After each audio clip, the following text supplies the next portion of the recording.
It's time to sit down and relax for the good, the bad, and the sequel Q&A with your host, Doug. Hey there, Doug here. Happy Monday and Happy New Year. You know, people look back at 2020 like, oh my God, what happened? Which is true. What happened? 2020 was insane. But 2020 is only going to be your year if you make it your year. So currently I'm in a good mood. I'm recording this right after my New York Football Giants won. So, I don't know. Would I be in a real, good mood when you're listening to this?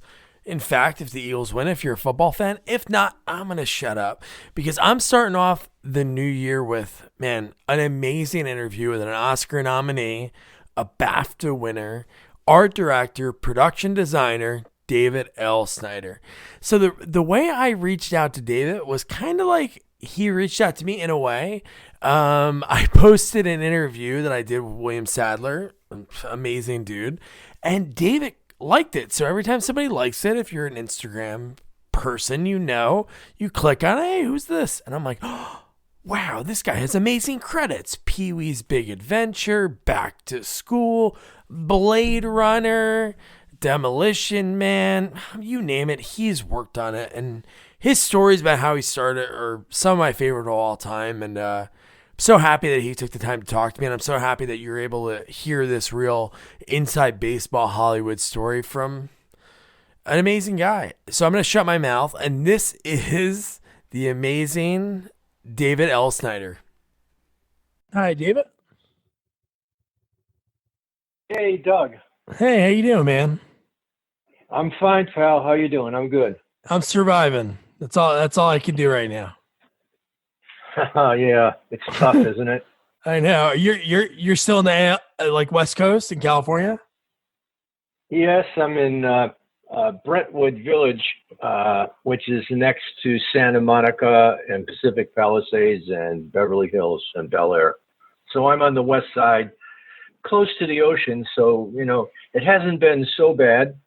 And the population where I live in Brentwood is pretty slim compared to, say, for example, Hollywood. Yeah, or, of course. Silver Lake. You don't see too many people walking around, That's good. Maybe Adam Sandler, you'll walk by Adam Sandler down the street or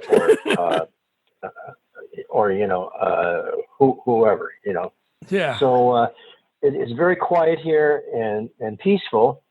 And my wife, Terry, works for UCLA Theater and Film and Television Department. Oh, wow. And she's working from home. So luckily, we still have income because they shut the campus down, but they're still working, That's good.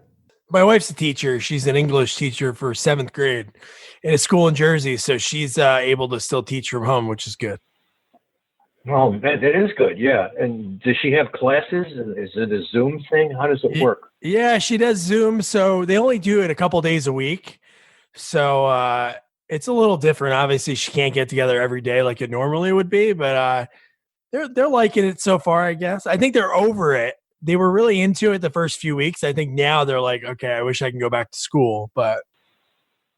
Oh, yeah, of course. My daughter, who is a makeup artist, she has 2 girls, 11 and 12 and a half, tweens. So you can only imagine. I know. What that's like. My daughter's only about a year and a half, so I don't have to worry about that just yet. Well, hopefully the good news is she'll have no recollection or no memory of this awful thing. I know. But yeah, so this is so cool. I know last summer, I don't know if it was because after I interviewed William Sadler, I don't know if it was his name I tagged on Instagram or was it Buffalo or Bogus Journey, but you liked it. And I was like, oh my God, this guy's awesome. And then I'm so happy we're able to finally talk. Yeah, I don't use my name. That's why I use Buffalo 15 and it was it's on my birth certificate before the zip code. So Buffalo 15, New York was the postal zone. And I worked with Billy, as you know. I know, yeah. Ted. Yeah, sure. And I saw your latest post about Tiny Lister. I actually worked with him on Armed and Dangerous with John Candy and Meg Ryan. Yeah, he was a very cool guy. Oh, was it? Yeah, no, I don't work with him, but every Saturday I talk to Larry Hankin, and he was in that movie too. What does he play? In Armed and Dangerous, he's Kokolovich. He's that kind of weird yes, cop. sure. Yeah, I know that. Yeah, sure. Yeah. So go ahead and ask away. Yeah, so what I like to do is like the big thing that I like to do, and it was cool you sent that interview over, so I was able to read a lot of the things, which was really cool. But I like to find out like the beginning, like how people started, like the early part. I like the origin story, like a superhero kind of term. But so you grew up outside Buffalo, right, or in Buffalo? I grew up in Buffalo and Niagara Falls for 20 years. For 20 years, I lived there, and then I don't know how much time we have, but just tell me to stop if I talk too much. Oh, no, you can talk as long as you want. When I graduated from high school, I had been playing in bands when Niagara Falls and Buffalo were kind of rocking in the 60s. You know, they're all kind of dead now. Yeah. So I was in a band, and then I had an offer to join a Canadian band, you know, right across the border, of course, you know. And I went on the road in a band for 4 years before I ever thought about, you know, that. So I was in the record recording business with some really famous, talented people. And we had a go at it. And we did a few recordings in New York with Gary Sherman, who was the producer of Brown Eyed Girl and Up on the Roof Under the Boardwalk on Broadway. You know, really great stuff. And 16 years of Coca-Cola commercials, you know, like rocking things with Aretha Franklin and Marvin Gaye and Tammy Terrell. And the guy that wrote some of our songs, his name was, it was Wes Farrell and Doc Pomus. Doc Pomus was a Jewish white guy from Brooklyn who was crippled by polio, but he still performed, and he wrote songs like Viva Las Vegas and I mean, just a big string of hits. So we had everything going, and we had, you know, a great engineer. And during that time, we were in a connection with a band called Levon and the Hawks, which was a Canadian band. And that was because we have the same agent. And then they became the band with Bob Dylan, right after Bob Dylan. So oh, really? I was around a lot of great people. Yeah. And so we had some records and all that. And it was around the time of the Beatles' highest success. Well, they've never been not successful, but at their highest rating. And I decided after 4 years that if I couldn't be in the Beatles, or I couldn't be famous and wealthy, then I had to find something else can do, because being on the road is really tough. And, you know, you're not making a lot of money, and you're working long hours. And, you know, in New York, you'd work from, say, like 8 o'clock at night to 2 in the morning, switching with other bands, like at the Peppermint Lounge, you know, the famous club in New York. Yeah. And I just decided to quit, and I had some training in Buffalo in a public school. It would be like a charter school today, called Technical High School. And I studied architecture, was what I studied. And two of the students that I met there and sort of got into show business. This is just before the band, by the way. Yeah. One guy was Michael DeFiglia, who became Michael Bennett, who created the Chorus Line and many other Broadway house shows. And the music was by Grover Washington Jr., who is a really famous jazz composer and saxophonist who worked with George Benson and lots of other people. And unfortunately, they're both gone, and here I am telling their story. They died young, you know. So after the road, because I had some experience in architecture, the last place we played was I think it was Grand Rapids, Michigan, because we played up and down the East Coast and New York and Baltimore and DC and Philadelphia. I mean, it was a lot of fun. I was like, I don't know, 19 years old. Oh yeah, traveling. That's awesome. What'd you play? I was a drummer. Yeah. Oh, yeah. do you still try? Do you still drum at all? I haven't sat down on a set of drums since my 50th birthday party that was thrown by my wife and Bob Hoskins on a film we were doing called Rainbow. And they hired a band, and I sat in with the band, and I realized I just couldn't do it anymore because drumming is a physical effort. You know, both your arms and legs, you have to work everything. So I was very happy that I was designing a film and producing a film with Bob Hoskins. Yeah. After playing the drums for like 10 minutes, I said, I think I made the right decision, you know. So the point of it is that as far as, beginnings, because I had been a drummer and because I had worked in graphic design and because I had worked in architecture and a little bit of engineering, I came to California and in 1971, and I met a guy. It was an ad in the paper because I needed a job. Yeah. Because the first job that I had that brought me out to California was with a real estate development company, and I was a designer for that company. And the company was in this fabulous offices in Century City, and Pat Boone, I don't know if you know who Pat Boone is, but he was the head of the company. So here I was with a wife and 2 kids, and the company went bankrupt. They just folded. And so I had to find a job. So I found an ad in the paper that a company was looking for a toy designer. And I thought, well, if you're a designer, you can kind of design anything. Yeah. Really, just give me a pencil and some paper and, some tools. Because no one had a computer then. Well, if they did, it was probably at MIT, Yeah.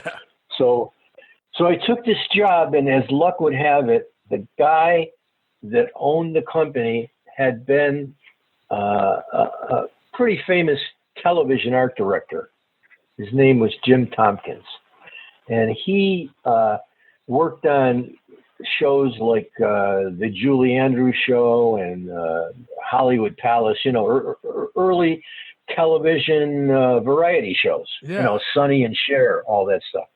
So we became friends, and we worked at his house, and there were 6 or 7 of us at the drafting table inking these drawings. And the object of the toys, they were based on architecture, transportation, or costume design. So I met a lot of great people and illustrators, and I thought, well, I can do this. So it was around 1972, 73, 74, and that company went bankrupt because the Bank of America had promised them a loan, and he didn't get it. So Jim said, I have to go back to work. And so I said, okay. So I got a call from him. It was on the 11th of February in 1978. And he said, I just got a job to be the art director on the 50th Annual Academy Awards. And do you want to come and work with me? Oh, man, so, that's awesome. There I was sitting in my office at an aerospace company called Teledyne Systems. And I was, the in-house architect, sort of, And so he called me around 11 o'clock on I think it was a Friday. And I got up from my desk and I walked out the door, and he said, pick me up tomorrow, which was a Saturday. And I accepted the job. Oh, so naturally, my family were beside themselves because I had just joined the circus, Yeah. So it was. And the 50th Annual Academy Awards I don't know if you said anything about it, but everyone who I had ever admired in the movies, from my youth to my adulthood, people like Barbara Stanwyck and William Holden and Fred Astaire. And if you look it up, the cast list for the 50th Annual Academy Awards, here I was one day after leaving the aerospace industry, which, by the way, was a good plan, too, because they eventually collapsed in Southern California. And there I was working with all these amazing people who I would work with, throughout my career, like Howard Koch Jr., Hawk Koch. His dad was the producer. I mean, John Travolta, anyway, I could go on forever about the cast, but Natalie Wood, who I would work with later. Yeah. I had no idea what I was doing whatsoever, but I did know that I had a pretty good eye for what looked good, and I could draw. So we took up offices at Paramount Studios in 1978 because Howard Koch had his offices on the Paramount lot. And at that time, the motion picture industry was in such, deep, dire straits, aside from the success of The Godfather and a few other films that Bob Evans had produced. We were in the dressing room building, which basically was an abandoned building. And up on the third floor, there were broken windows and pigeons living there. Wow. I mean, there was no commissary. There was a room that had been a commissary, I suppose, from the Desi Lou days when Lucille Ball and Desi Arnaz owned the studio. Yeah. And they had a machine that you put money in it, and you could either get coffee or tea or chicken soup or something else. There was one machine. There was no food service. It was just crazy. And now, if you go on the Paramount lot, the dressing room building is where people like Lorne Michaels and Lorenzo Di Bonaventura, the cream of the industry, are ensconced in that building where I started my career. Wow. So we did that show. Of course, it was huge. It was great. I met Debbie Reynolds there, who I worked with later. I was in touch with Debbie for most of the time after that because she wanted me to help her design her museum in Las Vegas with Dolly Parton, but never happened. But anyway, I loved Debbie. She was great. So then after we finished that, we moved to the Sunset Gower Studios, which is the abandoned Columbia Pictures lot, because they had moved to Warner Brothers in Burbank to save money. So it was basically kind of an abandoned lot. And the guy who happened to be the owner of the lot was a guy named Nick Vanoff, who had produced television variety shows that Jim Tompkins designed. Oh, wow. Well, it just so happens Nick Vanoff happened to be from Buffalo, New York, by coincidence. And he's a guy that's won Emmys and Tonys and done Broadway stuff. He was a really famous guy who unfortunately died young of a bad heart. It's too bad. So we made an agreement that we would help redesign the studio if he gave us space to live in. So we had offices in the old cutting rooms where, Frank Capra and all those great people from Columbia Pictures had worked over the years. And then we got a call to do another show on the lot. A guy named Steve Binder, who was famous for reinventing Elvis in the 1970s, when Elvis came out of retirement with the black leather suit and all that. He called us and he said, I'm going to do a special with Olivia Newton-John and ABBA and Andy Gibb, who at that time, same year, 1978, were at the top of the worldwide charts, worldwide. And so we went into the giant so-called Jerry Lewis stage that Harry Cohn had built for Jerry Lewis in the 60s maybe. And we designed and built a set. And we had, maybe a 16 or 20 piece band live. and the show was recorded live with those superstars. So there I was again. I sort of started at the top. I never had to work on like a PBS Saturday afternoon special. Yeah. So there I was again with literally the biggest stars in music at the time. And matter of fact, I'll send you the concert clip.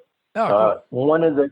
One of the guys on the crew decided to record the show in stereo, which of course was never for broadcast because there was no stereo in television in 1978. So he wisely recorded the concert part of the show, which is actually the only good part of the show. Some of the other stuff is not so good. And he, I think he's had like hundreds of thousands of hits on YouTube on this concert. So then that was the next step. So then I think that was the last thing I did with Jim. Oh, I mean, I did a couple plays with him also. I did a play called Streamers, which is a famous David Rabe play about Vietnam, with a famous cast of the guy who played John Boy on the Waltons.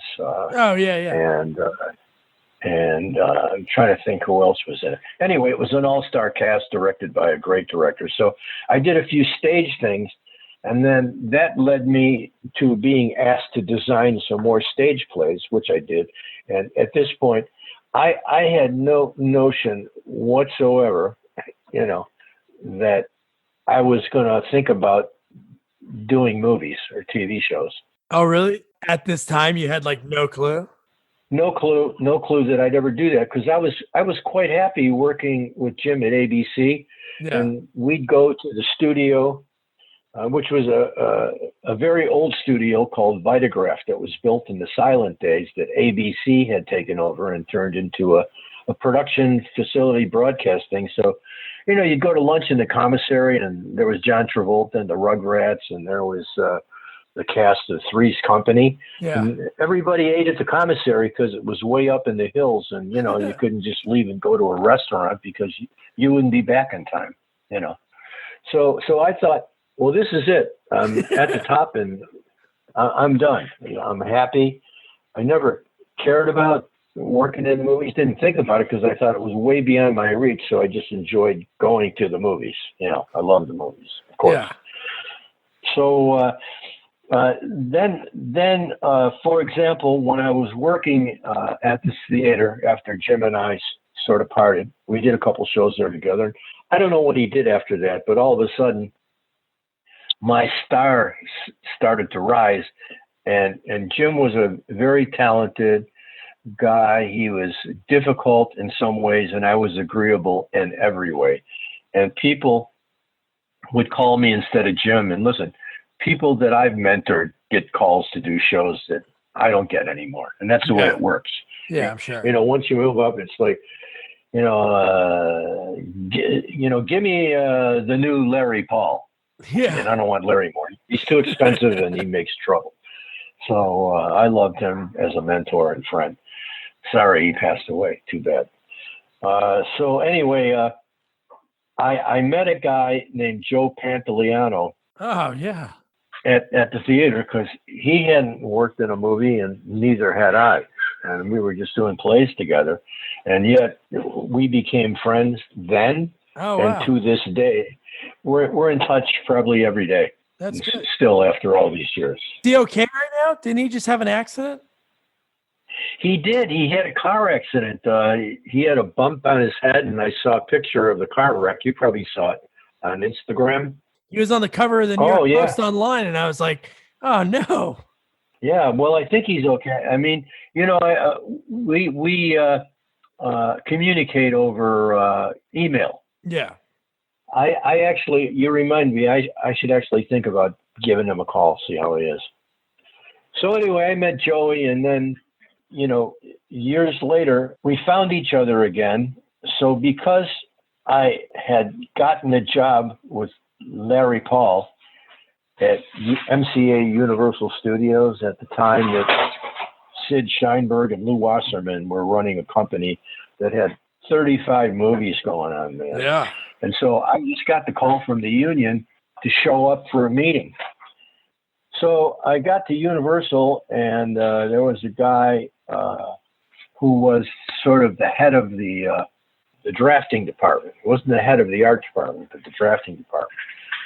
So I walked into his office, you know, never ever having worked in film, ever, TV or movies. And I said, yeah, I'm here. And he said, what's your name again? And I told him, and he threw me a script and said, go find an office. And he went back to reading the newspaper. Well, I had no experience, as I said, so I went around and they put me on, maybe it was The Hulk, maybe Battlestar Galactica, I can't remember, but, you know, a TV series. They put me on a show, and I was an assistant art director to a guy, a very nice guy named Lou Montejano, who years later I hired, you know, because he was good to me. He was nice. Yeah. So I did some TV shows, and then the word got around that I was a pretty good assistant, you know, art director. And in television, that meant that you were sort of like a construction coordinator and a budget guy and all. There wasn't much creative to do. You just did whatever they told you to do. Oh, okay.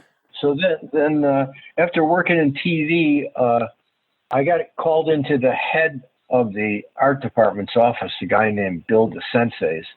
And he said, listen, he said, we're doing a new Cheech and Chong movie, and I want to give you the job on doing it. And I said to him, that would be great, except I already accepted a job to be the designer on a show called Captain America, a movie of the week. It would have been my first, you know, movie. So I said, because I already accepted that job, I said, I can't tell Alan Balter, the producer, or Rod Holcomb, the director, I couldn't tell them that I quit to do something better. I thought that would be bad to do that in the long run. And I think they all respected me. And side note, at the time, Alan Balter was married to Lana Wood, who I worked with on that show. And I'm probably the only production designer who worked with Lana Wood and Natalie Wood. Yeah. I can't think of anyone else who's done that. So we made that movie, and it was pretty shitty. It's probably the worst Captain America ever made. Terrible, terrible movie.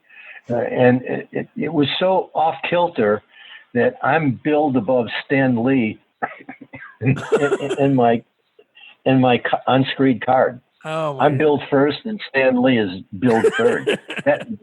That's where Marvel was at that point. Oh, yeah. So I finished that, and then the first thing I did when I got to MCA, by the way, is I went to the department head of every department and said, I don't know what I'm doing. Please help me. I went to the construction department, the special effects shop, the sign shop, every shop, the metal shop. And I said, please help me. I don't know what I'm doing. I have some idea. I can draw on all that, but I don't know what the thing is. And at the time I was there, they were doing 1941. They were doing the Blues Brothers. Oh, yeah. There was so much going on, man. I was in heaven every day to go through that gate, to be there. In less than 1 year, there I was in the middle of the biggest, most successful studio. At the time, you know, they were more successful than Warner Brothers or Columbia or anyone else. I mean, they just had it really going on. I mean, more movies. John Belushi was doing another movie with, I can't think of the name of it. Oh, I know you're talking about. He did a movie about the mountain, climbing the mountain. Yeah, I forget the name of it. And actually, they had built part of the mountain on stage to me, which was fascinating. You know, I had never seen anything like this in my life, of course. And, you know, the Larry Paul had worked on 1941, and they did the plane crash on the back lot into the building where Belushi's plane crashes. It was so spectacular for me. like a rookie, to be in the middle of all this instead of working at PBS promos. Yeah, the movie was called Continental Divide. That's it. Yeah, with Blair Brown. I looked it up. Yeah. And I knew Blair Brown because she was Richard Jordan's girlfriend, wife, when I was doing plays at Los Angeles Actors Theater. So I knew Blair at the time. They had just finished, I think, Bob Carroll, Ted and Alice with Natalie, who I did not know at the time. And so I got a call from this guy named Larry Paul, who had quite a track record of films, with Peter Fonda and Paul Newman and everyone else. He was pretty famous. And he said he wanted to meet with me on a film called In God We Trust, with Marty Feldman starring and directing, Richard Pryor, Andy Kaufman, Peter Boyle, Louise Lasser. I mean, everybody was in that movie. And Larry was the production designer, and he needed an art director, an assistant. So everyone in the art department, who were probably stuck there for many years, I was ready to leave, that part of the art department and work on movies, after the Captain America experience. So everyone said, "Oh, Larry Paul, he'll drive you crazy. He's like a perfectionist. You'll never last. He'll fire you the first day." And I had all this stuff about Larry Paul, my friend till the end of his life. And I went into his office and I handed him a piece of paper that had my resume on it. And he said to me, "Well, it looks like you just done a bunch of shitty TV." And I said, "Listen, I already heard about you, and this is a true story."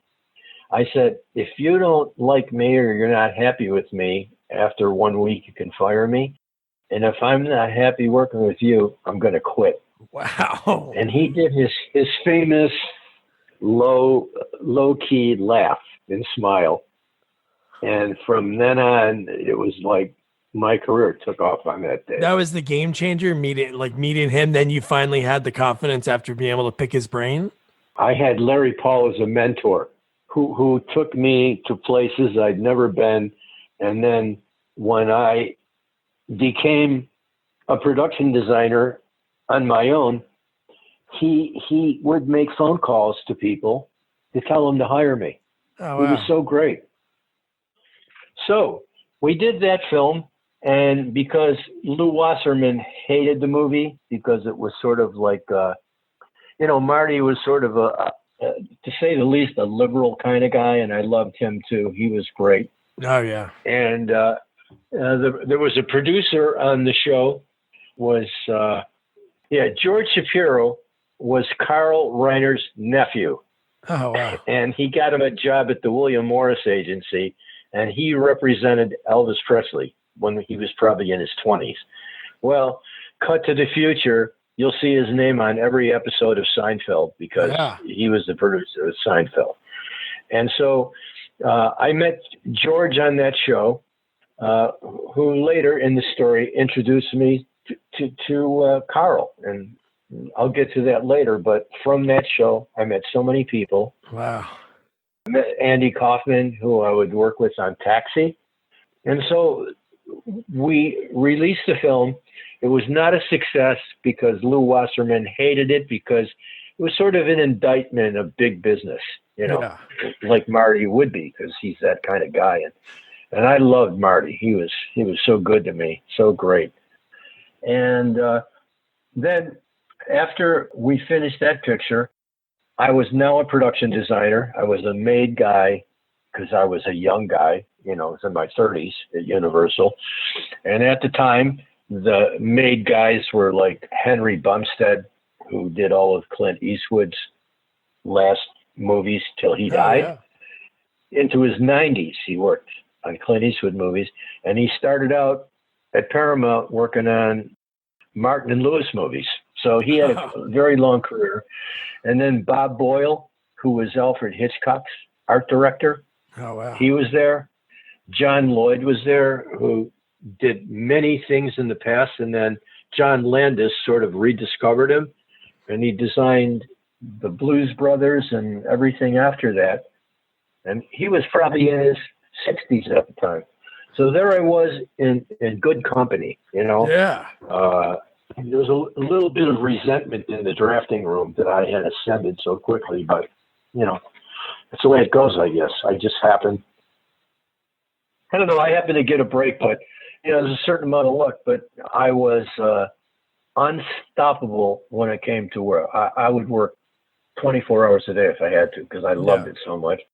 Because I, you know, since my musician days and architecture days, I've always said, I've never worked a day in my life. I've only gone to play every day. Yeah. Whether it was in advertising or music or the movies or television, all of it to me has just been so much fun. And I don't know, it's 55 years of doing all this.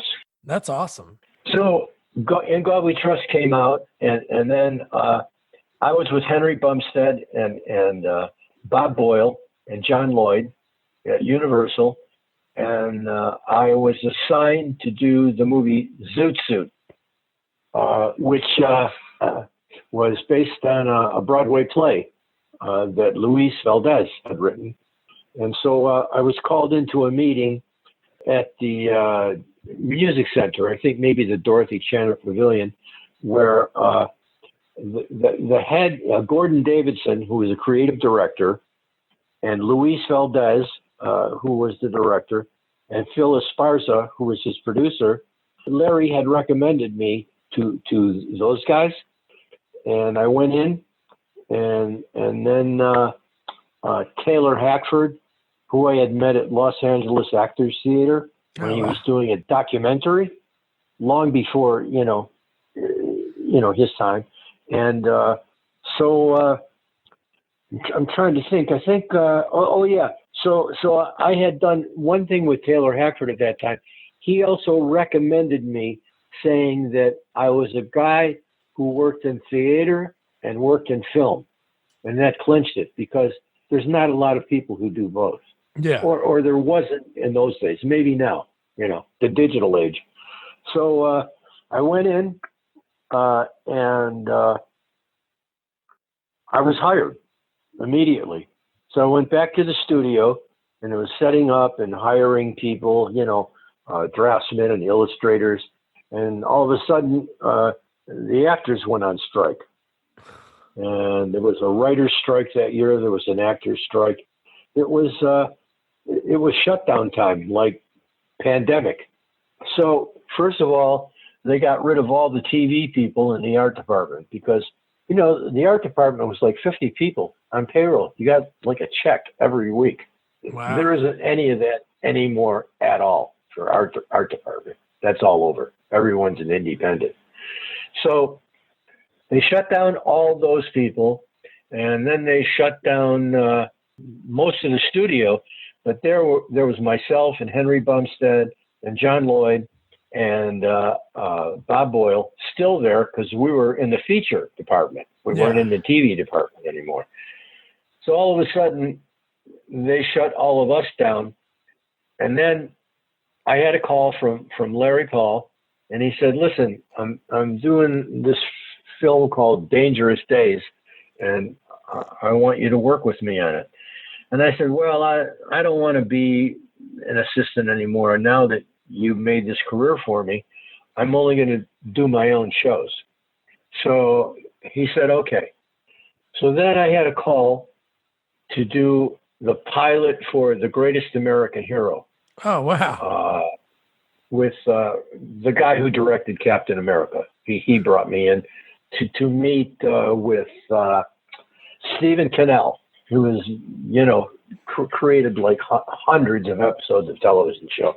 He's also passed on. So I went to the meeting and I accepted the job, unbeknownst that Robert Culp was going to star in the show.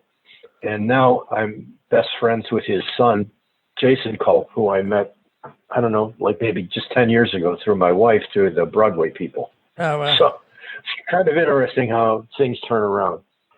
So then they shut down, And then Larry Paul called me again, like I'm not making any money. I'm not on payroll. I got 1939 Ford that I'm restoring, and I'm, way over the mark of spending money.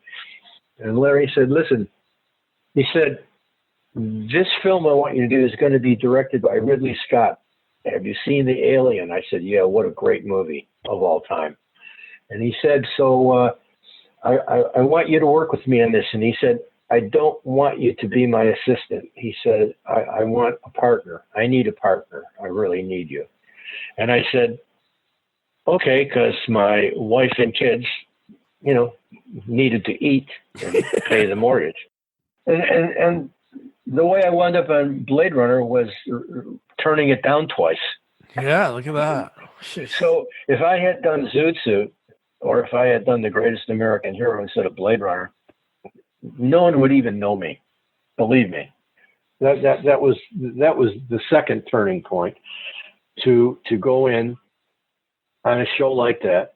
And we were at the old Columbia Studios, which was now called Sunset Gower, owned by my friend Nick Vanoff. And the art department was in Rita Hayworth's old dressing room, which is very cool, to be in that space. Then we were with a company, let me see, what was it called at the time? The company that was financing the film, Filmways, that was it. Filmways Productions. It's probably famous for Green Acres and the Beverly Hillbillies TV shows.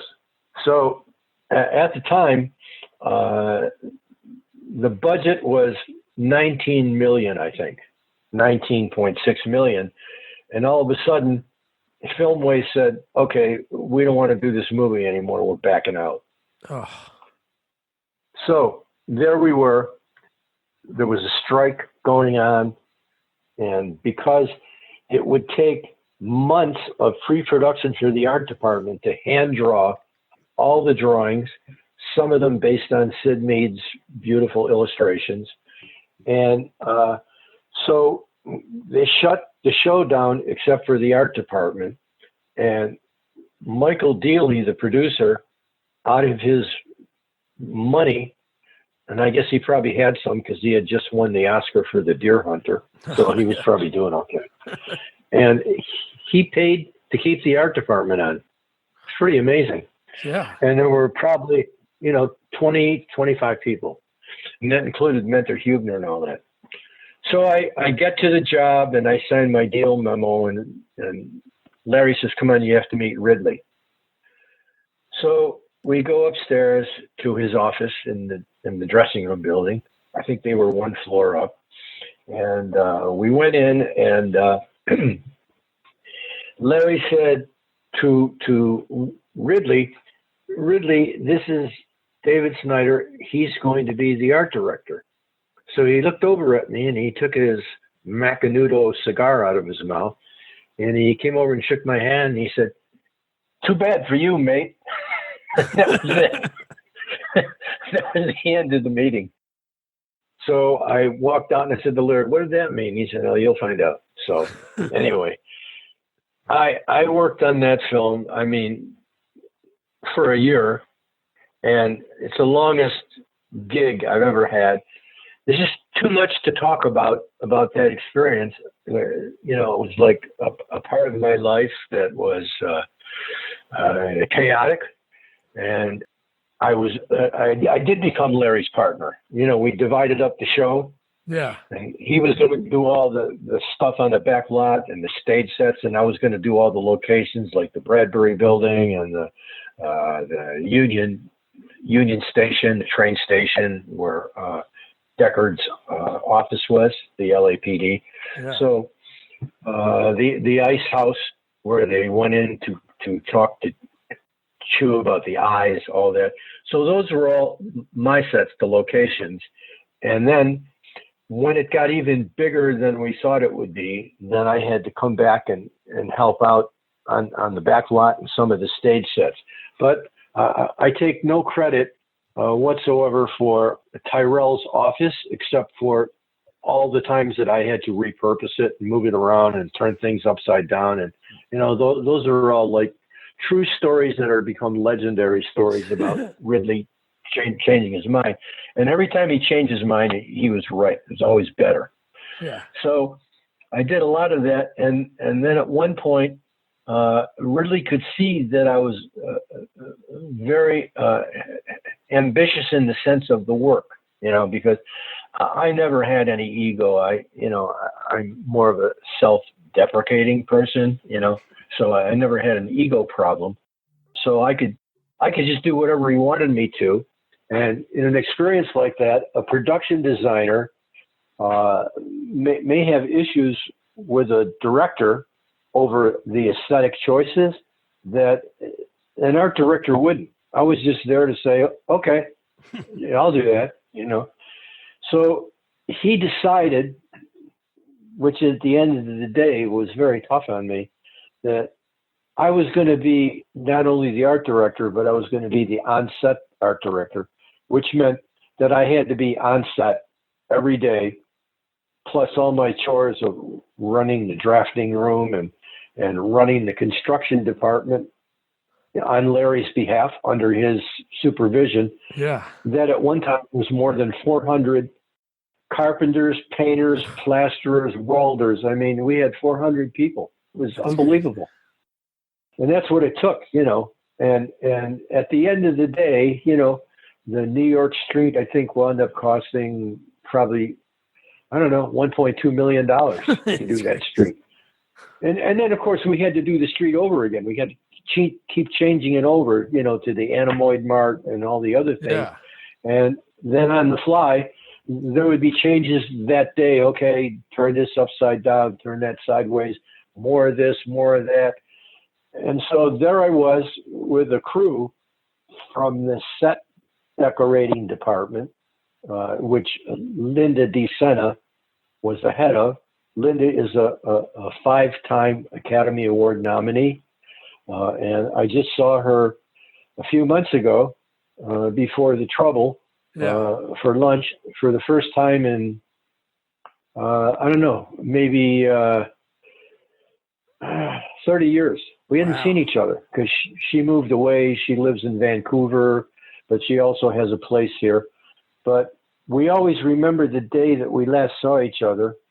It was the day after 9/11. We had made plans to go to lunch, and we decided to go anyway. So that was a landmark day that we remembered.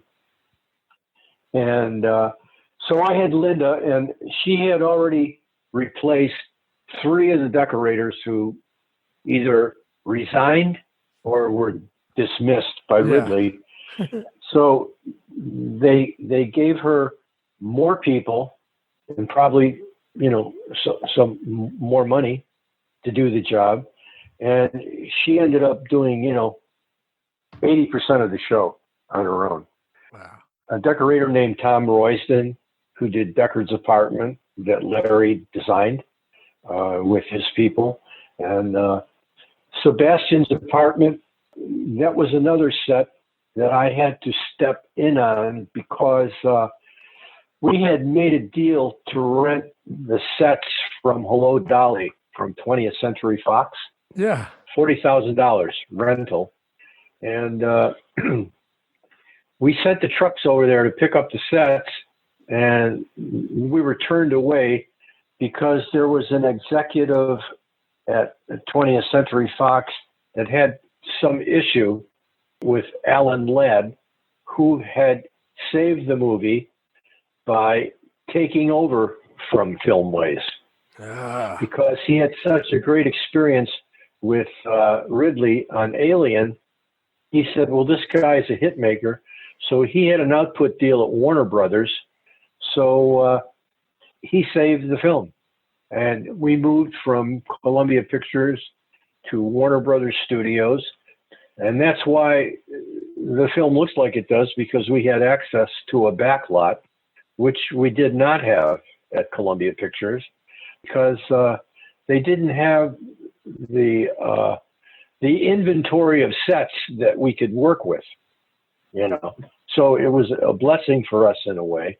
And in intervening time, after Filmways dropped us, we had to literally shop the picture around town. So we would put up all the beautiful storyboards that Sherman Lobby had done and the illustrations that Mentor Huebner had done, and the art department architectural drawings, and put them all up on the walls. And we would bring people in from, say, United Artists, from Paramount, whoever. Yeah. You know, dog and pony shows.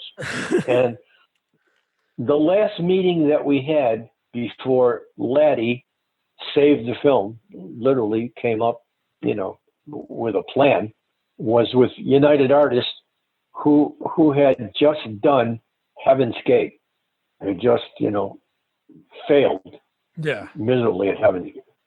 And they had also produced a film that I had done with Taylor Hackford called The Idol Maker, which I did with Joey Pants and Ray Sharkey and Peter Gallagher. It was a music picture. So in any case, United Artists came into the meeting, and we showed them all the stuff, and there were people that were in the book about the failure of United Artists, you know, a famous book written about it. At the end of the meeting, there was a guy who was the head of marketing for United Artists. And he said, "Who's going to be in this movie?" And Ridley said, "Well, you know, we talked to, let's see, who was talking to at the time? Oh, yeah, Christopher Walken turned it down." Wow. And then the guy who I mentioned before that I worked with, Blair Brown's husband, who was a star of Logan's Run, he turned it down. So they were in post-production on the Indiana Jones movie, and Ridley, you know, had some conversations with George Lucas and Steven Spielberg, who came to visit the set later on, but that's later. Yeah. And they showed him some footage from Indiana Jones. And Ridley was thinking that Harrison Ford was the goofy guy from Star Wars and he was the goofy guy from American Graffiti. Yeah. But once he saw the footage from Indiana Jones, said, okay, this guy is, you know, he's got to be it. Yeah. Yeah, Richard Jordan, like I said, Richard Jordan turned it down, and Christopher Walken. So anyway, there we were. And the guy from United Artists, by the way, the name of the book is called Final Cut, Dreams and Disaster in the Making of Heaven's Gate by Stephen Bach. So cool. Stephen Bach was in the meeting, and Anthea Silbert and Christopher Mankiewicz, all those people who were there. And the guy from marketing said, as I repeat, "Who are you thinking about being in this movie?" And Ridley said, "We're thinking about Harrison Ford." So the marketing guy says, "Harrison Ford?" He said, "In my opinion, Harrison Ford doesn't add 10 cents to the value of this picture," and they passed. Oh my God. The guy who just made Heaven's Gate. So there we were, and okay, the deal was made, and we were still on strike at the time. We're building and building and building, and all these carpenters. We had the back lot. We had all the shops at the studio. I think we had 6 or 7 stages on the lot, and then we had at the Burbank Airport. We had an old hangar that we turned into a furniture manufacturing factory, because we built everything on that show. There wasn't anything that wasn't built. Really? Oh yeah, we built the furniture in Deckard's apartment. You know, the Macintosh furniture and all that. Yeah. It's all manufactured, and that was Tom Royston's doing, the first decorator, who resigned early on. So we did that film, and as a matter of fact, this is a good item to think of. The construction department that we hired was Jim Orendorf, was the construction manager, construction supervisor, and the head painter, Jimmy Woods, they had just come off of Heaven's Gate. They had built that entire town on Heaven's Gate. So you can imagine that they were up to the job of building all this because they had just gotten over doing it. Yeah. And they did such a fantastic job. And no one knows who they were, but everyone should know Jim Orndorff and Jimmy Woods, because what you see is what they built. Because what we do is just like a lot of paper, you know. Yeah. And Jim Orndorff's motto was, if you can draw it, I can build it. And so there's that story. And then there's so many Blade Runner stories. I could go on forever, but no, one thing I think is really cool. So whenever I do research for people, I go up and down their IMDb. I watch a little bit of some of the movies I haven't seen. But the thing that was cool was you worked, you know, and then just talking to you now, in 78, you work on the 50th Annual Academy Awards. At that time, you're like, wow, this is really cool. You have all these experiences. And then you're saying, walking around to everybody, all the departments saying, hey, I don't know what I'm doing. I don't know what I'm doing. And then what was it like when you found out that you were nominated for an Oscar? Yeah, well, there's a story to that. Okay. So anyway, we finished Blade Runner, and then I'll go to the next step after the Oscar thing. Yeah. So I was working at MGM at the time of the Academy Awards. I think I was working on Strange Brew. Oh, nice.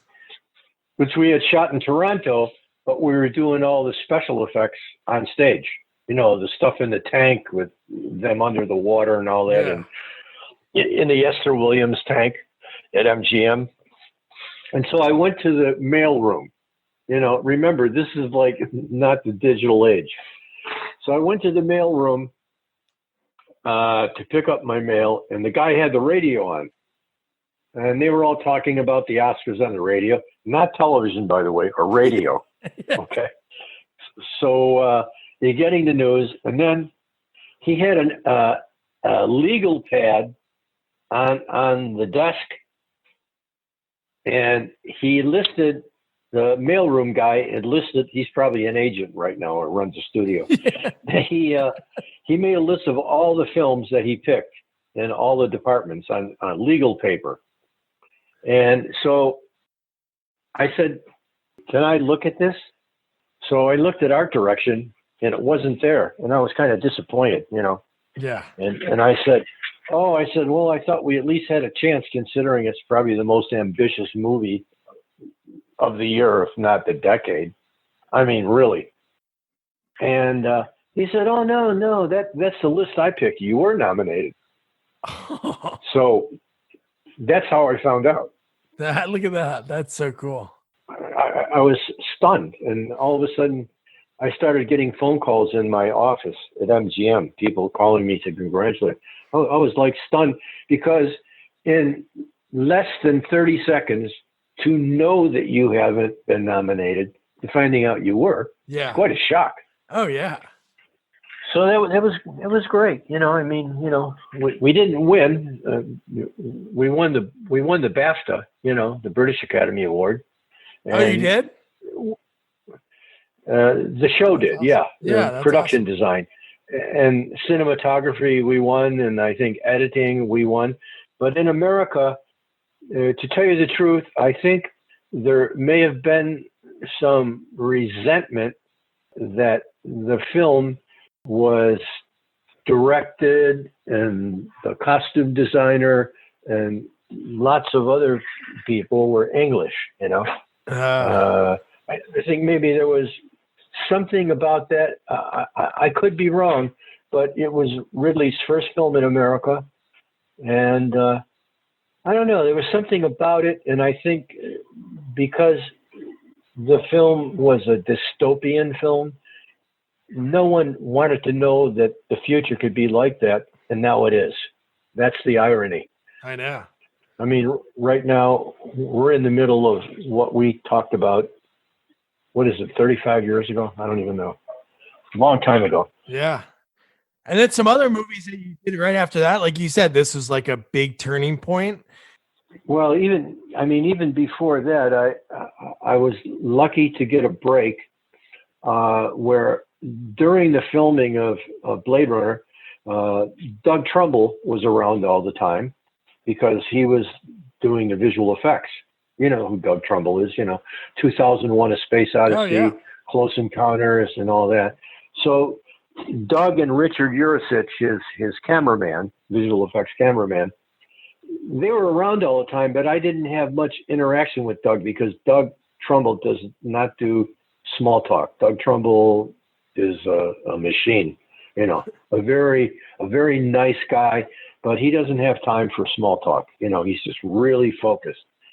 So then what happened was that I at the end of Blade Runner, I got a phone call from a guy named Doc Erickson, a really famous production guy who was a supervisor on Blade Runner.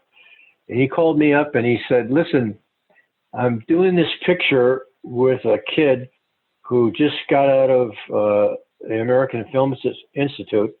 Her name is Amy Heckerling, and she's doing a film called Fast Times at Ridgemont High. Oh, and I'd like you to come in and meet with her. So I said, okay, and I did. So I came in to meet with Amy and Doc, and it was a great meeting. I love the script.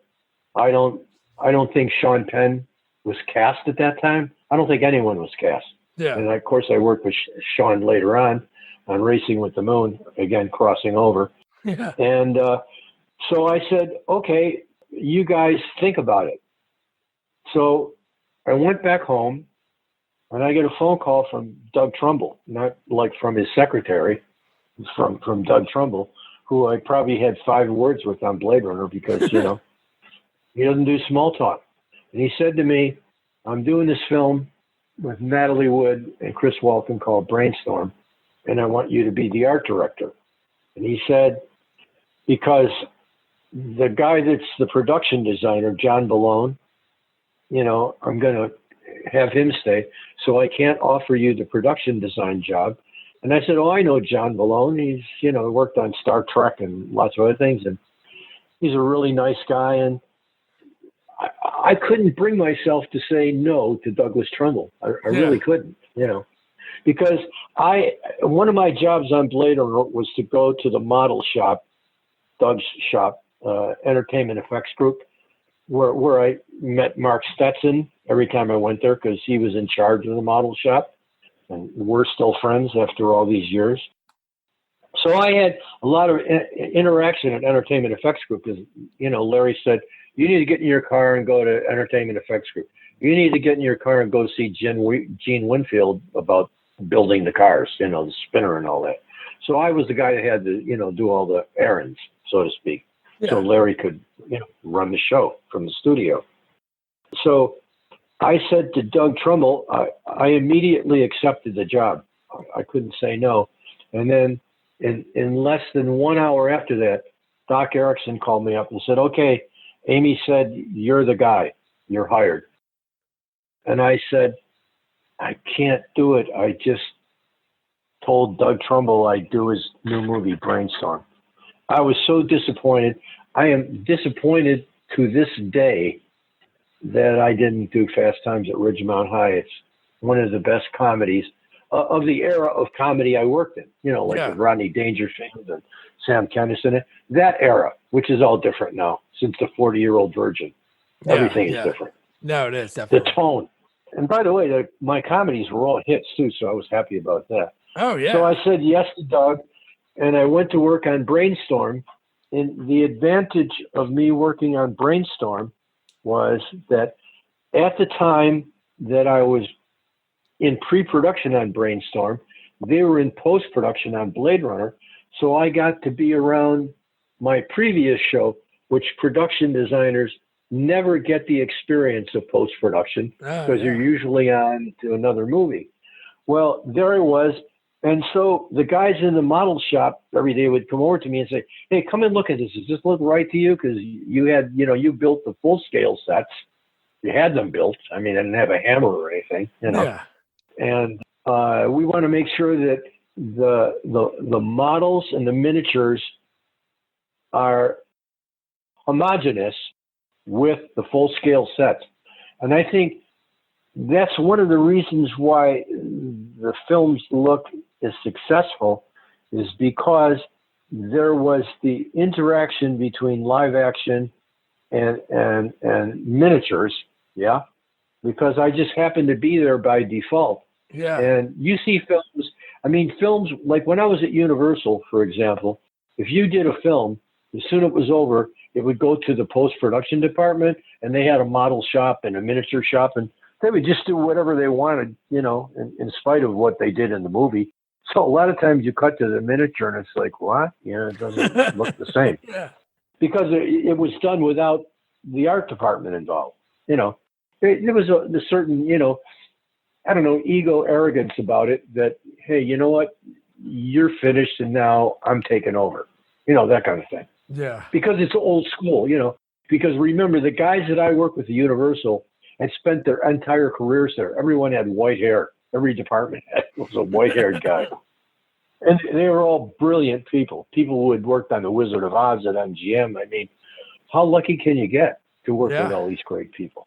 So I came in at the end of the golden age where there was a studio system in place.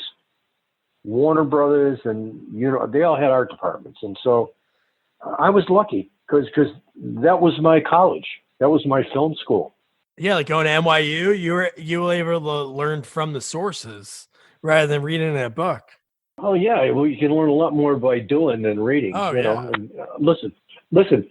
If I could go back in time, I wish I had finished college. I didn't. I did 2 years because you learn how to do things, and so I didn't know a lot of shortcuts. So everything I did was the hard way because I didn't have the skills that people with a solid education have. But I don't know. Maybe that's why my films look the way they do because I don't have all the information that they do, and maybe sometimes too much information gets in the way. Yeah. So what I wanted to say about that was, if you were to look at all my films, and please don't, there's too many, you'll notice that you don't have any idea that they were done by the same person. Because in the studio days, when MGM was run by Cedric Gibbons, that studio had a style. MGM had a style. Warner Brothers had a style with Anton Groth. RKO had a style with Hans Dreyer. And if you worked on a show, you had to stick to their style of music, their style of art direction, their style of costume, all those things. Well, I came out of the golden era in the independent world. And so to me, it's like I read the script and I stay true to the script because I think it's better to not have a style. I think it's better to start from scratch each time you do a movie. And that's why my films don't look the same. And I'm actually, I don't know, I'm happy about that. Oh, yeah. That I never developed a style. So going on from there, so we're doing Brainstorm, and my one great memory is, and I had a lot of fun with John Vallone. He was my boss, but I made his job easier. And I hired Stephen Dane, one of the art directors on Blade Runner, who was one of the most creative guys I ever worked with. He's also gone now. And he was the son of Dorothy Jenkins, a 5-time Oscar winner for costume design. Oh, wow. You know, I mean, you know, like Cecil B. DeMille movies and all that. So he was a really talented guy who could do anything. So I brought Stephen in to help out, and then I worked with Mark Stetson, and we built some really extensive sets because the administration at the studio changed during the filming, and the new regime said, okay, we want to control this movie, so come back from North Carolina, and we're going to do it all on stage because you guys are way over schedule and da-da-da-da-da. So I got a phone call from I think Brian Frankish, maybe. No, maybe not. Maybe he didn't come on till later. Yeah. He finished the picture with me, my partner now. And I got a phone call from John Vallone, and he said, okay, so you know the drawings that we had for the location? Well, we're going to leave the location, or we're going to build the location at MGM Stage 30. I said, oh, Christ, we're coming back. So I brought Stephen Dane in, and he took all the photographs and architectural drawings, and as a set designer, he drew up all the drawings that would have to go to the shops to be built. Hammers and nails and paint, and it takes forever. There's no, digital set extensions for interiors at that time, although we did use, some visual effects that were available, like 3M projection screens and things like that. So we had to work weekends and everything to get sets built so they could come back to town. So they were all on stage now. And so one day, Jack Grossberg, who I worked with on Strange Brew and Brainstorm, came over to me and said, go see Natalie Wood. She wants to talk to you. And I said, what does she want to talk to me about? 'Cause, you're in the art department. You don't have much, to do with the actors. That's like the makeup and hair department and all that, script department. And he said, yeah, she wants to talk to you. So I went over there, and we were on stage 30, and I think we were by the bedroom set when she and Chris Walken decided to get back together again. So she came up to me, this tiny little beautiful woman who I admired since Miracle on 34th Street as a child. And she said, would you get mad at me if I want to bring a few things from my home to put in your set? I almost didn't know what to say.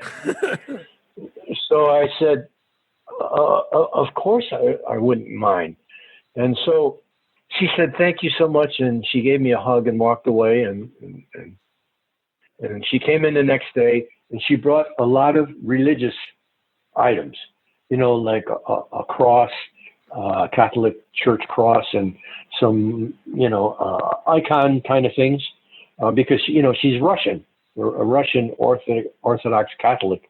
She was raised as, and she really believed in all that.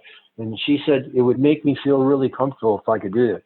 So I did it, and it was amazing how I got to have this relationship with this person who I couldn't believe even said hello to me. And by the way, everyone loved her. She was so great. So, then came the disaster, her death. It was terrible. Yeah. Really terrible. And so what happened was that the new administration at the studio came to Doug Trumbull, and they said, okay, well, we're going to shut the picture down, and we're going to file an insurance claim with Lloyd's of London. And Doug, being the good guy that he is, because Natalie was almost finished. Her trailer was cleaned out of her personal, wardrobe and all that. And she only had maybe 2 or 3 more days to film. And so Doug Trumbull went back to the studio and said, I can finish the film. And they said to him, listen, there's a lot of money involved in the insurance claim, and we don't want you to finish it. And the reason they didn't want him to finish it is because they had a deal when they took over MGM that they would be profit participants in any of the films that they greenlit. So because they had not greenlit Brainstorm, they weren't going to get their bonus. So they seized the footage of the film, and Doug Trumbull went to Lloyd's of London and said, I can finish the film.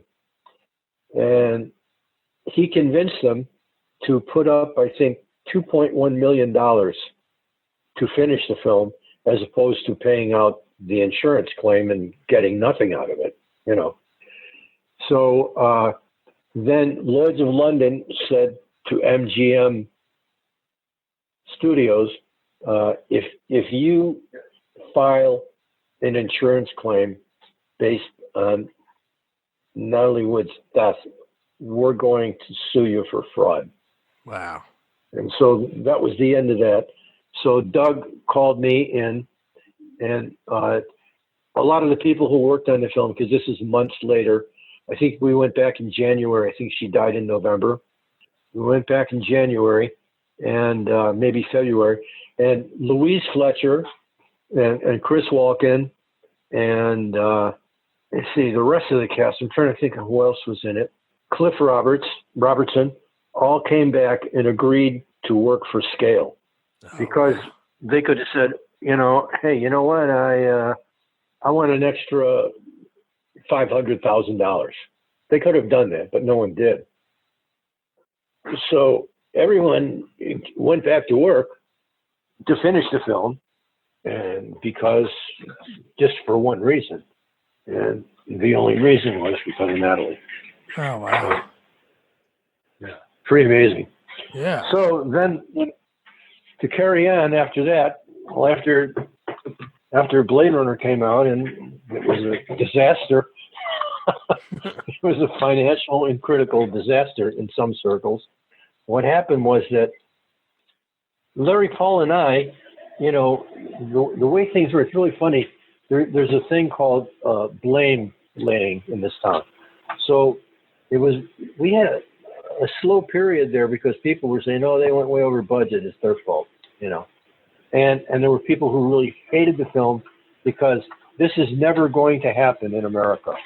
Yeah. America will never have a world like this. And for the rest of my life, I'm sure, and hopefully not my kids' life, that this will go away. So a couple movies that stand out to me, just the ones that I love that you're a big part of. Pee-wee's Big Adventure. Such an amazing movie. Yeah. And like bringing that to life, because that was before the TV series. So a lot of that stuff wasn't on stage.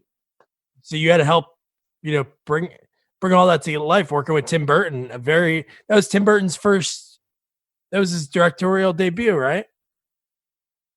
Yes, it was. And the way that happened was that he was doing Frankenweenie with Tom Ackerman as the cameraman, who later on shot Beetlejuice. So he was doing that, and I was doing a film called My Science Project with Jonathan Betchell, who at the moment I'm working with on a reboot of his The Last Starfighter, which he wrote and did not direct. And another project called Time Zoo, which is a really crazy time travel story about going back to the Ice Age in a time device and bringing prehistoric animals back to Africa to integrate with the current species. Oh, wow. On the Serengeti. It's really a great script. He's a great writer. Jonathan was a novel writer before that. So when I went into the meeting to do my science project, going back to beginnings, I met with Jonathan Betchell, and of course I'm sure I got the meeting because Jonathan Taplin, who was the producer, I knew of from my music days because he was the road manager of the band. So when I started talking to Jonathan Taplin about my days with the band and his days and all that, I think he wanted to hire me just so we could talk about our old days in the music business. So I was working on my science project, and Tim Burton was there in the old animation building, and we were office. And Tim and I became friends right away because the people that worked there were all waiting for Walt to come back to life, from the ice cube that he was in, allegedly. And every day at 10 o'clock in the morning, the entire lot would stop working, like a Stepford Wives kind of thing. And Dixieland Band would play for a half hour. Really? Everyone would sit there and watch the Dixieland Band. And then they'd go back to work. And then at 3 o'clock in the afternoon, the studio would stop for the Dixieland Band. And Tim and I are going, what the fuck is that? You know, 'cause we weren't part of the core Disney family. You know, we were outsiders. We were outsiders. So Jonathan and I did My Science Project, and I think it's a great looking movie. And a lot of people don't understand why it wasn't successful. And I believe it wasn't successful because in the middle of the movie, the new regime came in to take over the studio from the Bass family of Texas, you know, money. Yeah. So it was like a takeover. And what happens in the takeover of a studio is that the first thing you do when you get there is anything that's greenlit or anything that's in production, you have to set aside to show the film community that you're better at this job than the previous administration. And so you start focusing on projects you want to make. So My Science Project, I can't ever remember seeing a TV commercial for it. There was hardly any press at it at all. And we had a great cast. I mean, Fisher Stevens, John Stockwell, Dennis Hopper. Oh, yeah. Who I worked with again on Mario Brothers. Which is you cool. know? And Danielle Von Zernick, who's a good friend, and she's a producer now. So My Science Project, people are saying you should do a reboot on that, but I think The Last Starfighter is a better bet. Yeah, I interviewed a guy that, I don't know if you ever interacted with him, but he only worked on doing some of the T-Rex stop motion. His name was Tim Lawrence. Yeah, did you post something about that? Yeah, I thought you did. Yeah, I interviewed him. And then I was actually interviewing somebody that he worked with on a couple movies. They worked together on Ghostbusters. And I found out during the interview, like mid-interview, he told me he passed away, which is kind of like, 'cause I talked to him about a year ago when I first started doing this. So then when they said that, I'm like, oh man, because he was so cool. He was like one of the first people that said yes to talk to me. And yeah, he was a really nice guy. Wow. Yeah, there's a lot of that going on. A lot of people, and I'm still around. I keep thinking I'm next. I'm sure, yeah. So anyway, yeah, that's Pee-wee's Big Adventure led to me getting back to school, which is $100 million hit. I don't know if you know that. Oh yeah, one of the most successful pictures ever made. So I was working on Pee-wee's Big Adventure with young Tim, who hired me. I don't know if I should tell this story, but I'll tell it anyway. I had a call to do Pee-wee's Big Adventure, which came out the same year as My Science Project, by the way. I had 2 hits that summer, sort of. And there was a guy who called me up. His name was Bob Shapiro. He was the president of Warner Brothers Pictures. I mean, he was like the CEO of the studio. So he left that job with a deal to produce movies. So being exhausted from My Science Project, he called me up because My Science Project obviously took a lot longer in post-production than Pee-wee. So he called me and said, listen, I'm doing this movie called Pee-wee's Big Adventure, and Tim Burton asked me to call you and ask you if you would do this picture with him. And of course, I had seen Pee-wee's show on HBO. You know, he did a comedy special at the Roxy. And I thought, you know, he's kind of cool and different and all that. But I was exhausted. I said, no, I don't want to do it because I'm tired. I'm going to go to Hawaii. I'm exhausted. and he said, yeah, but listen, Tim Burton doesn't, you're the only guy he knows, and he saw all your sets on My Science Project, and he wants me to get you. And I said, I really don't want to do it. I'm tired. I said, it's great. I wish you great luck. And he said, well, you know, this is the first movie, Bob Shapiro said, this is the first movie that I ever produced. So if I can't get the people that the director wants, you're going to make me look bad. And by the way, Bob Shapiro's father was a comedy writer for Jack Benny. So he had a pretty good sense of humor. Yeah. So he said to me, well, listen, you know, help me out here, will you? Because you're going to make me look bad. And he said, you know, we called a lot of people to get a report on you. And I said, Yeah, and I'm sure they all said they loved me. And I was literally packing up my boxes at Disney when I was on the phone with one ear. And he said, no, actually, they all said they hated your guts, but we want to go with you anyway. Oh, my gosh. And I said, you know what? I'll do it. Yeah. I couldn't refuse. And it's a good thing I did do it, because it's another long-lasting thing that I almost turned down, you know? It's like all the things you say no to, they eventually work out. Yeah, I guess so. And look at them. I'm glad I'm still working. I get these projects with Jonathan Betchell and John That's Shealy and some other things going. And, you know, I don't see any reason to quit, because it's, you know, I'm like kind of retired in a way, you know, to have my pension, you know, money. Yeah.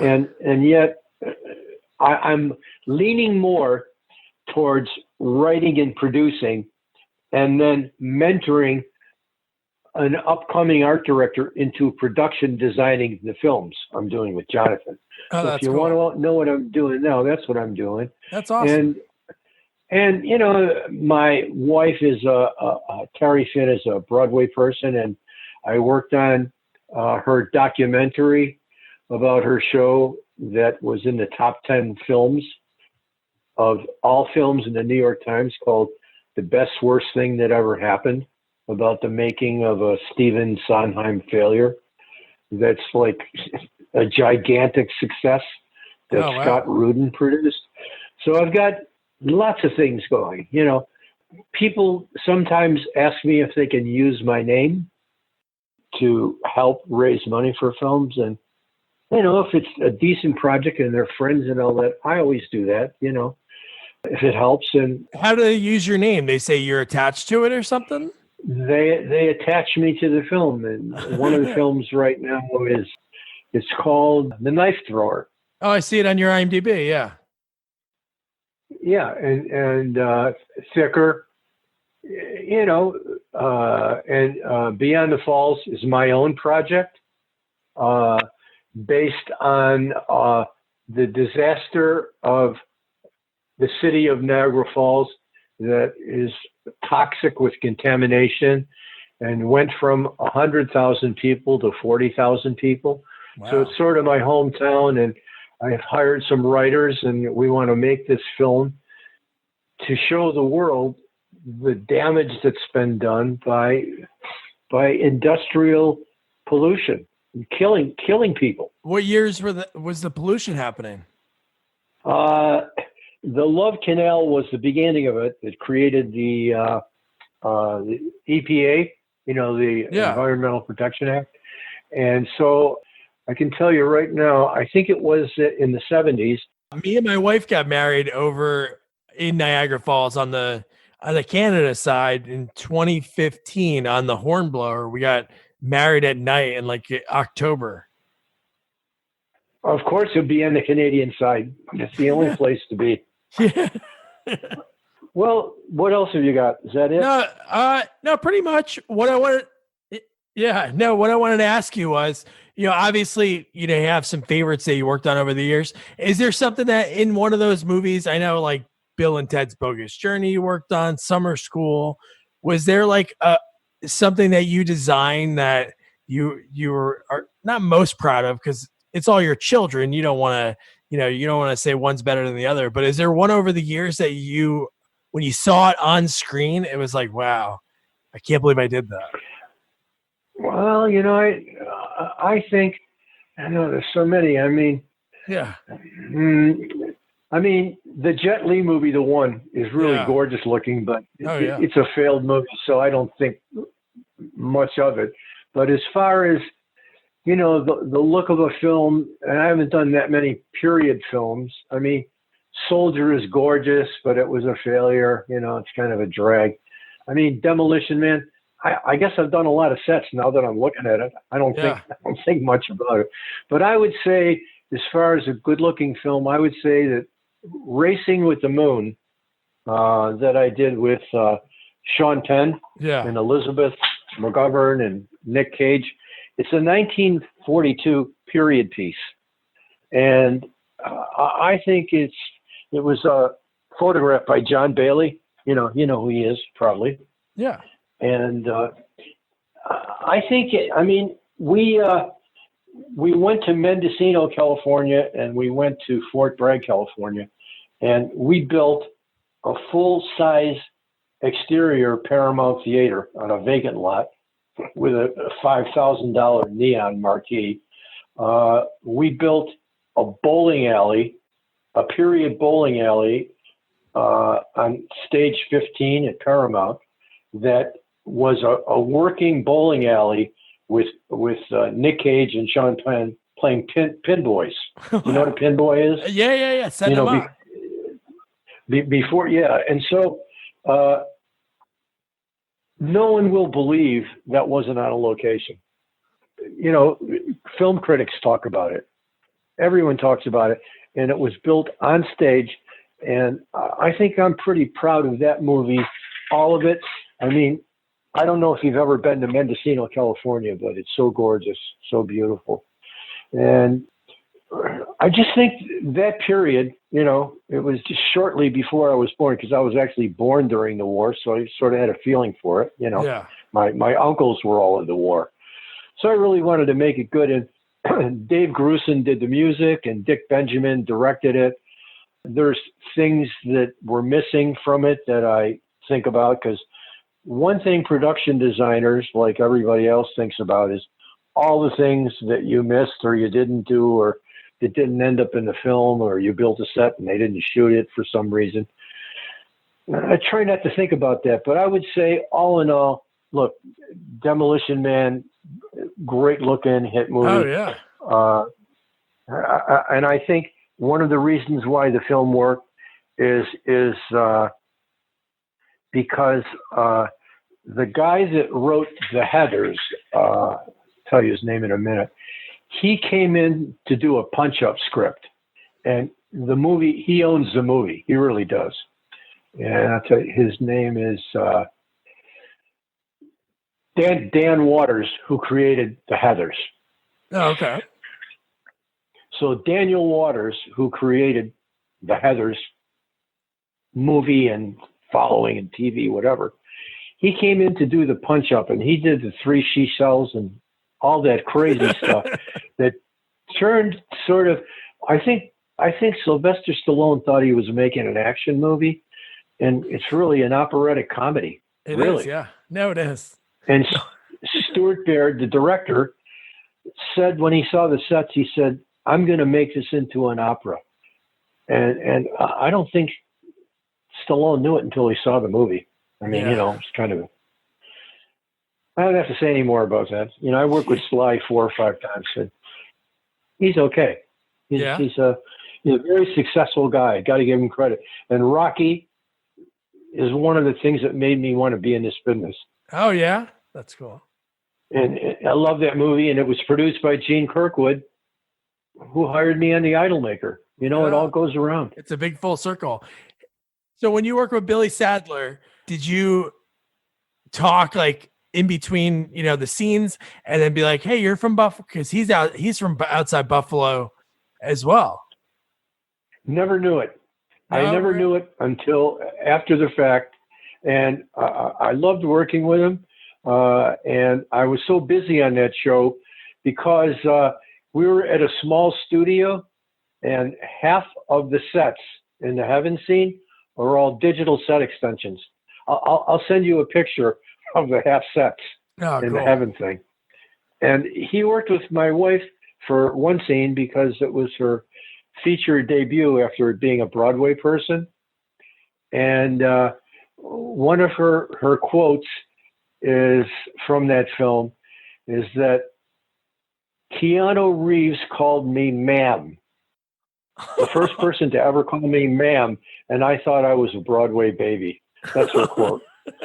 That's great. That's what's cool when I was talking to Billy Sadler, was you look at his movies, like that was like his 4th or 5th film. Everything before that, he's like an evil bad guy. And then just from talking to him in that conversation, and then just follow him on social media after that, And then you find out like he was like a comedian guy. He did Broadway in New York, and he was Banjo Billy Sadler in high school doing stand-up comedy with his banjo. I know. I saw his stuff on social media. And the funny thing about that is before I did Bill and Ted, and by the way, the reason I got that job is I turned the first one down. And I met with Scott Kroof and the director, and I read the script, and I didn't think they had enough money. So when Scott Kroof called me up, I think 1990, yeah, like that many years ago, he said, "We want you to do this film, and we have enough money, and here's the budget." And I said, "I feel so terrible about turning you down." And Phil Gersh, who was my agent, a famous agent, said to me, "If you say no to a producer or a director, they'll always call you back because they can't stand being turned down." And it's worked for you. Yeah. And anyway, the story I was telling is, before I worked on Bill and Ted, I had done Strange Brew and worked with Max von Sydow, who was the inspiration for the Grim Reaper. Oh my God! Reaper. He told me that story in the middle of the interview. That's so great. Because I brought it up because I said I worked with the guy. He was so great. That is so cool. And how did you, last thing before I let you go. So obviously you mentioned it earlier when I asked if you still drum, and you said the last time you did it was at your 50th birthday party thrown by your wife and Bob Hoskins. How did you two hit it off? Was it during Super Mario Brothers? Yeah. The way it happened was that, that was a chaotic movie for a lot of reasons. And I was reading about it I was reading about it in that interview you sent me. But it's a cult. My kid is like 20, 21, 22. Yeah. And he and all his friends like it because they're all gamers. Yeah. And they like it because it's stupid. It's a goof to them. So they like it so they can laugh through it about how wrong it is. But it was filmed by Dean Semler, who had just won the Oscar for Dancing with Wolves. So it's a beautiful movie, I think. Yeah. So anyway, what was the question? Oh, no, about you and Bob. How did you and Bob Hoskins hit it off? Yeah. So my wife was cast in the movie as a hat check girl. It was a bit part, but it was a lot of fun for her because she was transitioning from Broadway into films. Yeah. And she had a great time. And she worked directly with Bob before I actually met him. Oh, wow. So she and Bob worked together, and the cast hated the movie so much that on Sundays, Fisher Stevens and Dennis Hopper and Fiona Shaw and my wife and Bob and Fisher, they'd all go to the beach in Wilmington, North Carolina, and do Shakespeare because they hated the movie so much. It was so awful. So Bob knew my wife before he knew me. So the day that Bob was going to do the scene where he and John Leguizamo go through the wall, through the portal. Yeah. I went over to talk to him and I said, "Listen, there's a dump tank up above you that's going to dump like 500 gallons of water down on this set." So I put all of this 3M material that they put on steps so you don't slip. And I said, "So I want you to make sure, because, by the way, I should have said this before. If you build a set that someone dies on, you'll never work again. There's a huge responsibility for safety in my job. Huge responsibility." So anyway, I talked to Bob, and so all of a sudden he finds out that I'm Terry's husband, and all of a sudden we're going to dinner with Bob, and all of a sudden we're hanging around Bob, and all of a sudden Bob says, "Hey, if you could do any film that you wanted to do, what would it be?" And I told him, and it was written by Jack Finney, who wrote Invasion of the Body Snatchers. And it's a time travel movie. It's a very famous book. He said, "I'd like to make that as a movie." So Bob tried to buy the book, but Robert Redford owned the rights to it, so we couldn't get that book. Wow. So he said, "Okay, well, we'll do something together." So he went back to England, we went back to LA, and I got a telephone call from him.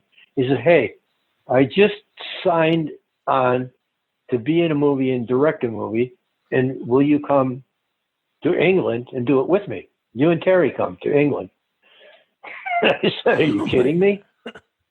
So he brought us to England, and we had a luxurious time there. And I'm talking like first class everything. And we were at the Ealing Studios, the famous Ealing Studios, where all the great comedies were made, like The Man in the White Suit and the Lady Killers. All those great Alec Guinness movies were made there. So then we made it a Canadian co-production, and we went to Montreal. And so when Bob would ever come to LA, he'd come to our house, and we were the closest of friends you could be. And I don't know why he liked us, but he did.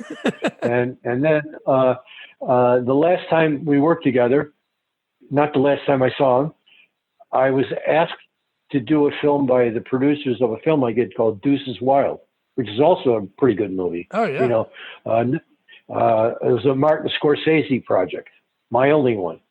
And so they called me in to meet the director and said, "We're going to do this film. We wanted to do this film. We wanted you to design it," from the producer of Deuces Wild, Michael Sorenzi. He said, "But Ben Kingsley just dropped out, so we're on hold." And I said, "Okay." So I met the director and I said, do you know who Bob Hoskins is? And he said, "Yeah, I know. So what does that mean?" He didn't say that, but he meant it. And I said, "Well, he did a film playing a Russian KGB guy before KGB, like with Stalin, a really mean guy." And he said, "Yeah." And I said, "You should watch this film." And he said, "Why?" And I said, "Because I think he'd be good in your film called Den of Lions, playing a former KGB who's running the Red Mafia in contemporary Budapest." This is all true, by the way. This actually happened in real life. So I said, "I don't know. I'll ask him." So I called him up on the phone. Maybe there was internet then. I don't know. I called him up on the phone, and he was in Italy playing the Pope. And he said he was having a terrible time playing the Pope. And he said there was a strike because they found the caterer with the only bad food in Italy. So they went on strike. And he said, "What are you doing?" And I said, "Well, I want to do this film in Budapest. You want to do it?" And I said, "I only need you for 2 weeks, and I can get you for $100,000 a week. I can get you $100,000 a week. Will you do it?" And he said, "Are you and Terry going to do it too?" I said, "Yeah, sure." I said, "And the bonus is she's a British citizen, and so all of the expenses can go against, the kickback, the incentive." Yeah. So Millennium Films and Avi Lerner liked it, and Bob said he'd do it. And I went back to the producers and I told them, and they were stunned. And so we went to Budapest and had another fabulous time in Budapest. And we hired Ian Hart from the Harry Potter movies and lots of other things, and David O'Hara, the Irish-Scottish thug who's in the Scorsese films, and Brenda Fraser, who's in Breaking Bad. It is fabulous cast. And we made this movie in Budapest, which, never really got released except in Europe. But that was the last time I worked with Bob. But I mean, when we were in England, we would go to his farm in Sussex and spend weekends. Wow. It was the most glorious time of our lives that has never been repeated. Yeah. I mean, look, there's two people I've worked with that are the real deal, and that's Gene Wilder and Bob Hoskins. Were the real deal.